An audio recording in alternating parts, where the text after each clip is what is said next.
I was gonna start this video by saying a Mr. Miyagi quote, but I'll just let him say it. Karate here. Karate here. Karate never here. Yeah, that'll work.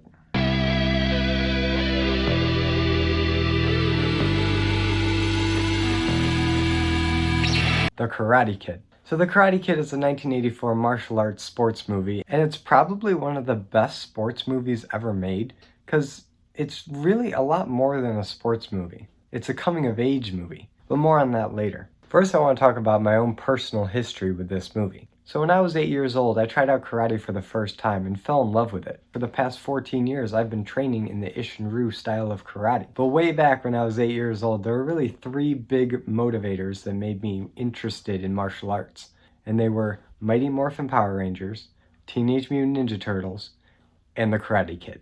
And thinking back on it, those 3 influences really exposed me to the different sides and aspects of martial arts. Power Rangers mainly focused on the flips and kicks and acrobatics. Ninja Turtles mainly focused on the different weaponry like katanas and nunchucks. And The Karate Kid surprisingly focuses a lot on the mindset and philosophy that a karate student should have. So yeah, it's no surprise that I love this movie. I've loved it since the first time I saw it. And while I may be a little biased because of my personal background in martial arts, in this case it only makes me more skeptical about the legitimacy of the martial arts portrayed on screen. So let's dive right in. So as The Karate Kid opens, we're introduced to Daniel LaRusso, played by Ralph Macchio. And he's your average teenage kid from Jersey who's had to move all the way to California with his mom because she got a new job offer there. And of course, he's not too happy about it. And he's even more disappointed when they get to this new apartment complex, and it's just the cheapest apartment complex. They have a pool, but it's barely filled with water. The whole neighborhood's kind of run down. The sink doesn't even work. It's just an overall bad first impression. But it's in these opening scenes where we learn that Daniel used to take karate lessons at his local Y back in New Jersey, and that he does have some fighting experience.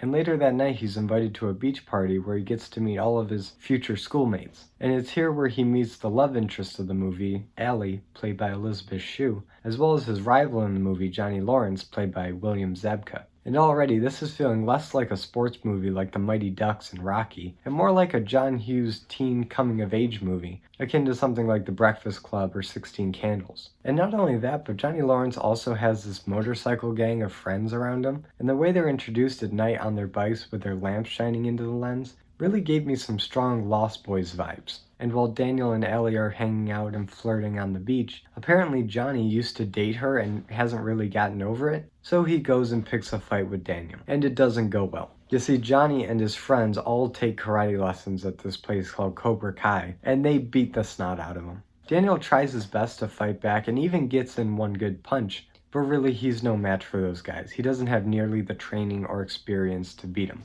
Now the following scene is probably one of the more underrated scenes of this movie. It's a scene where Daniel comes downstairs the next morning with these big dark sunglasses on concealing his face, and his mom won't let him leave until he takes the sunglasses off. But I bring it up because it shows that there are real consequences when these kids get into fights. And this is the first time we get to see the trauma makeup effects at work here. And they're really good. Every time someone gets punched or kicked or beaten up, there is always evidence on their body to prove it. And it's not like they have a black eye in one scene and the next scene it disappears. The continuity of their injuries spans multiple scenes, and that attention to detail really makes you feel sorry for Daniel LaRusso, and even for the Cobra Kai students, because when anybody gets hurt in this movie, it feels real. You feel their pain. And that's both through their acting and the makeup effects. And it's no surprise that the makeup effects are great because this director also did Rocky, and the way makeup tells the story in those movies is also really good. But here it's a lot more heartbreaking because again, they're kids, they're teenagers. They're not grown men who have chosen this violent lifestyle like in Rocky.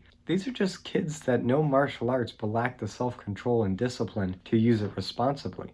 Now let's take a moment and talk about the budding relationship between Allie and Daniel in this movie. Both actors bring a lot of depth to this relationship. Again, The Karate Kid really isn't a sports movie in essence, and while karate is a sport and it is structured like a sports movie, and it's really apparent in the third act, the first 2 acts of this movie focus a lot on character development, specifically the relationship between Danny and Allie. And by far the most interesting part of their relationship is not the love triangle between Allie, Danny, and Johnny, What it is Danny's feeling of inadequacy whenever he's talking with Allie. She's this blonde Beverly Hills, California rich girl, and he's this poor Italian kid from Jersey who just moved here and so far hasn't really fit in. And what's great about how Allie's written as a character is that she doesn't care about any of that. In fact, based on her past relationship with Johnny, the guys who come from wealthy families that have it all, the nice car, she just wants a regular guy that likes her for who she is. The only problem is that Daniel has a chip on his shoulder, and he can't see past the class difference between them,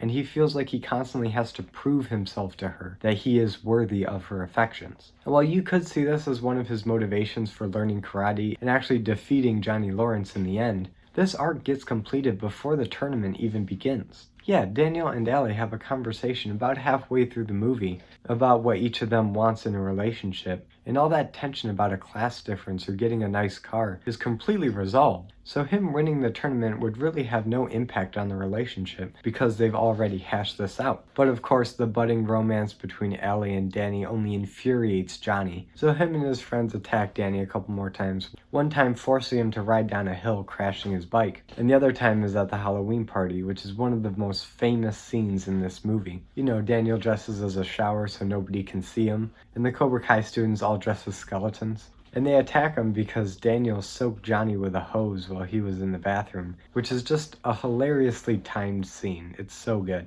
But it's here where we're properly introduced to Pat Morita's Mr. Miyagi. Now, I cannot praise Pat Morita's Mr. Miyagi enough. Talk about the perfect actor to fill a role. And while it may seem like a weird choice for them to cast a comedic actor like Pat Morita to play this wise old mentor figure, it really was a stroke of genius because Morita plays it perfectly. He can bring the light comedic banter to a scene when it needs it, but he can also dig deep and bring that sobering wisdom that Mr. Miyagi's known for. And not gonna lie, the dude can be intimidating. I mean, the scene where he confronts Kreese, played by Martin Kove, who I swear is just Harrison Ford on steroids, but the way Miyagi stares him down and leaves the dojo without turning his back to him is very intimidating, and you can see on his face that even Kreese didn't want to mess with him. And speaking of that scene, this is where the sports angle of this movie really starts to show, because this is where Daniel and Johnny, through Miyagi and Kreese, make a deal that Daniel won't be harassed by the Cobra Kai until the tournament, where there they can settle their differences. And Daniel has that time to train with Miyagi so that he won't be destroyed. And so this is where you get your training montage, or you would if this were a Rocky movie, which it isn't. This is a karate movie, and karate movies should not have training montages, because karate is not about fighting. And this is what I love so much about this movie, is that even when it does lean into the sports cliches, it's still grounded by Okinawan philosophy and teaching. And it's kind of a cliche now, but I love the fact that Miyagi trains Daniel without him even knowing it. He has him wax the car, sand the floor, paint the fence, paint the house, and all four of those techniques are conditioning Daniel to block pretty much everything that the Cobra Kai can throw at him, without him even knowing it. And this is where I have to give credit to Robert Mark Kamen, the writer and creator of The Karate Kid, because he himself trained in the Goju-Ryu style of karate, which was founded by Chojun Miyagi in the late 1800s in Okinawa, Japan. And he used the name of his master and Okinawan culture and history to inform everything about how karate is portrayed in this movie. And one of the biggest themes of this movie that often gets a notice is the bastardization of karate by Americans. And I wish I could say that the Cobra Kai are an exaggeration of what some American dojos are like, but sadly I know for a fact that there are dojos like the Cobra Kai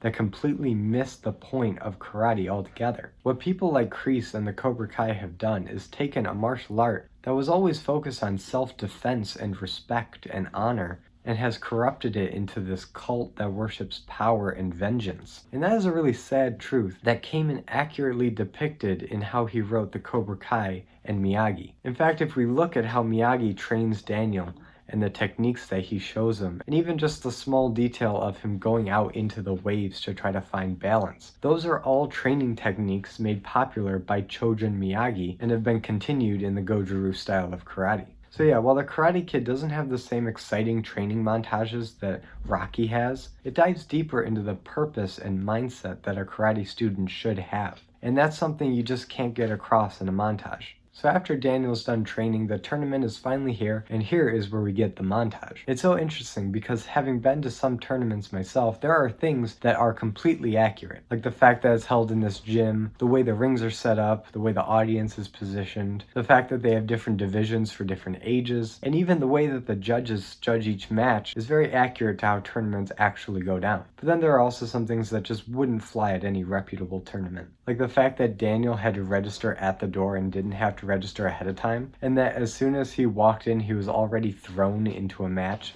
didn't get any kind of card or schedule. That stuff is not how tournaments are run, or shouldn't be, because that's just chaos. But let's talk about that montage, specifically the montage music.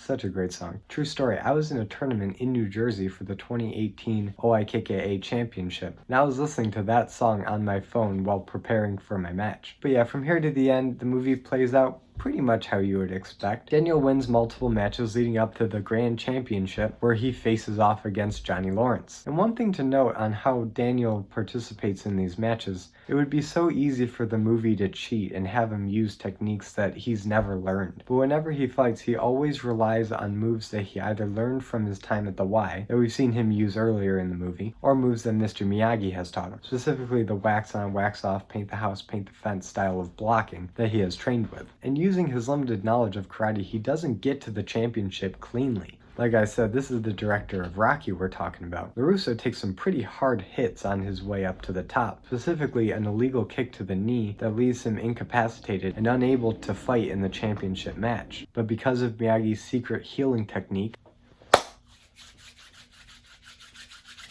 he's able to limp back onto the mat and fight in the championship battle. And I can't talk enough about how well shot this final fight is. Most of the fight is shown from a low-angle wide shot, and they'll hold on that one shot for an entire round, which makes it feel a lot more like a martial arts movie than a Rocky movie. But of course, this is the fight where Daniel breaks out the crane technique and kicks Johnny in the face, winning the match. And everybody cheers, they lift him up, Mr. Miyagi nods in approval, and that's the end of The Karate Kid. So what do I think about it? I love it. Again, I may be a little biased, but the movie really does hold up. It's a really good coming-of-age story about learning self-control and balance in your life. And on top of that, it accurately depicts karate in both practice and in philosophy. So thanks for watching my video on The Karate Kid. If you liked it, be sure to give it a like and subscribe for more content. And be sure to hit the notification bell to be notified every time I upload a video. And comment below, which movie do you like better, Rocky or The Karate Kid? They're both classics in their own right and accurately depict the cultures of the martial arts that they depict. But for me, I think I like The Karate Kid a little bit more. Maybe it's because I'm biased because I like karate more than boxing. But for me, it's just a deeper story and has more lessons for the audience to take away. And as always, I'm Colby. This was my nerdy talk, and I'll see you in the next video.